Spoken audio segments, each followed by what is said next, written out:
Gubernur Jawa Tengah Ganjar Pranowo bekerja sama dengan Komisi Pemberantasan Korupsi, KPK, menyelenggarakan pendidikan dan pelatihan, diklat, tematik untuk aparat pengawasan intern pemerintah, APIP, se-Jateng. Kegiatan ini dilaksanakan di Auditorium Sasana Widya Praja, BPSDM Provinsi Jateng, Kota Semarang. Ganjar melakukan mentoring kepada seluruh jajaran inspektorat yang hadir. Secara lengkap, Ganjar memberikan materi penguatan anti korupsi di Provinsi Jateng, agar mereka betul-betul punya satu konsep yang menyeluruh bagaimana mencegah korupsi dan menangani korupsi, jelas Ganjar dalam keterangan tertulis, Senin, tanggal 19 Juni tahun 2023. Pada pemaparannya, Ganjar menekankan konsep sikap dan pemikiran integritas pada seluruh inspektorat. Menurut Ganjar, penerapan konsep anti korupsi adalah hal terpenting bagi seorang birokrat sebelum melakukan tugasnya sebagai pelayan masyarakat, khususnya pengawas. Maka saya mintakan mumpung ini masih diklat tolong sekali lagi, cerita saja secara terbuka bagaimana jual beli jabatan dilakukan, bagaimana proyek ini diatur, bagaimana cara membaginya, apakah di antara mereka punya pengalaman soal itu dan bagaimana kita mencegahnya, tutur Ganjar.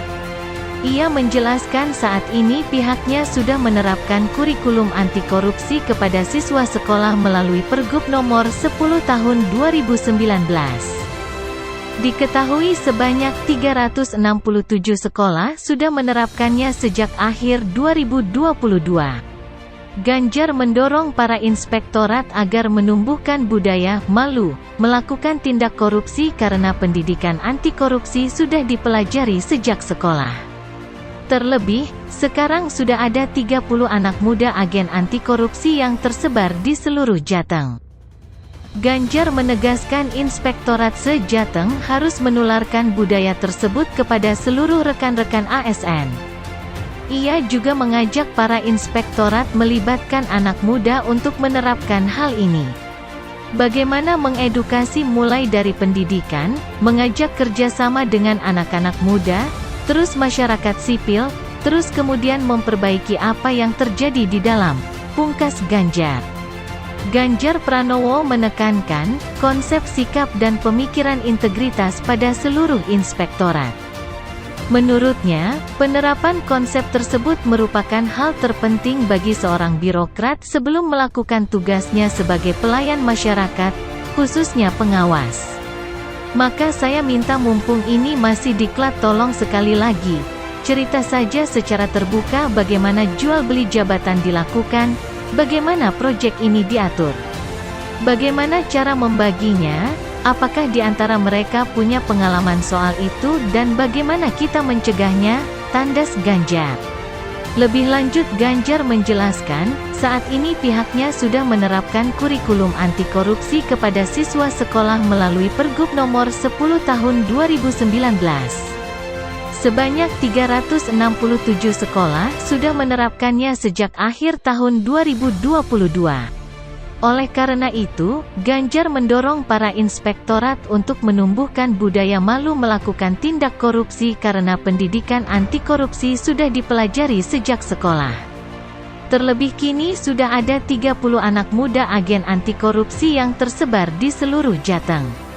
Kemudian, kata Ganjar, inspektorat se-Jateng mesti menularkan budaya tersebut kepada seluruh rekan-rekan ASN. Ganjar juga mengajak para inspektorat melibatkan anak muda untuk menerapkan hal ini. Bagaimana mengedukasi mulai dari pendidikan, mengajak kerjasama dengan anak-anak muda, terus masyarakat sipil, terus kemudian memperbaiki apa yang terjadi di dalam, pungkas Ganjar. Sebelumnya, Gubernur Jawa Tengah, Jateng, Ganjar Pranowo meraih penghargaan pembangunan daerah, PPD, Bappenasri tahun 2023. Ganjar juga mendapat penghargaan serupa pada 2019 dan 2020. Penyerahan diserahkan oleh Menteri PPN, Kepala Bappenas, Suharso Monoarfa dan diterima langsung Ganjar di kantor Bappenas, Jakarta Pusat, Rabu, tanggal 14 Juni tahun 2023. Dalam acara di kantor Bappenasri, Ganjar didapuk menjadi mentor pada sesi sharing session pembangunan daerah 2023. Ganjar memaparkan proses pembangunan Jateng kepada perwakilan pemerintah 38 provinsi, 22 kabupaten kota, Ombudsman RI, tim penilai PPD, serta para pemangku kepentingan pembangunan daerah di Indonesia. Pada paparannya, Ganjar menyebut proses pembangunan Jateng dimulai dari perencanaan yang melibatkan seluruh elemen masyarakat, termasuk kalangan perempuan, penyandang disabilitas, hingga anak-anak. Menurut Ganjar, program pembangunan di Jateng tak hanya berfokus pada pengembangan infrastruktur tetapi juga peningkatan kesejahteraan masyarakat, seperti pencegahan stunting, angka kematian ibu dan bayi, hingga pernikahan dini. Maka, tiap musrenbang saya keliling di 6 eks-karesidenan dan wajib mengundang 3 kelompok, yang masuk kategori marginal, yakni perempuan, disabilitas dan anak-anak, kata Ganjar. Ganjar mengatakan keterlibatan kelompok tersebut juga dilakukan demi membuka ruang luas untuk seluruh masukan masyarakat. Hal itu dilakukan agar setiap kelompok masyarakat, khususnya kategori marginal, mendapatkan perhatian pemerintah. Seluruh usulan kami masukkan, baru proses politik ke Dewan, DPRD. Karena APBD kami terbatas, maka perlu ada edukasi dan keputusan berdasar skala prioritas, paparnya. Ganjar juga menjalin sinergitas dan menekankan kreativitas antara pemerintah pusat, daerah, kabupaten kota, serta CSR dan filantropi. Hal ini merupakan salah satu cara memaksimalkan program yang sudah berjalan. Di Jateng, Ganjar menggulirkan program pendampingan 1 OPD 1 Desa Miskin, 1 OPD 1 Inovasi, sekolah untuk siswa miskin, dan lain sebagainya. Kami memanfaatkan misalnya ada Krenova, kreativitas dan inovasi, sebagai stimulan berinovasi. Saat ini ada sekitar 559 inovasi OPD.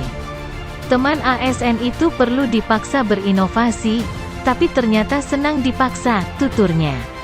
Kepada para peserta sharing session, Gubernur Jateng 2 periode itu juga menyinggung soal Jateng Gayeng Nginceng Wong Meteng, yang efektif untuk menekan angka stunting beserta angka kematian ibu dan bayi. Program itu mendata, memantau dan mengawal ibu hamil untuk memastikan kondisinya sehat dan menekan angka stunting dan kematian ibu dan bayi, imbuhnya. Keseriusan Ganjar dalam perencanaan pembangunan juga diterapkan pada pengembangan energi baru terbarukan atau EBT. Saat ini, di Jawa Tengah terdapat 2.353 desa mandiri energi.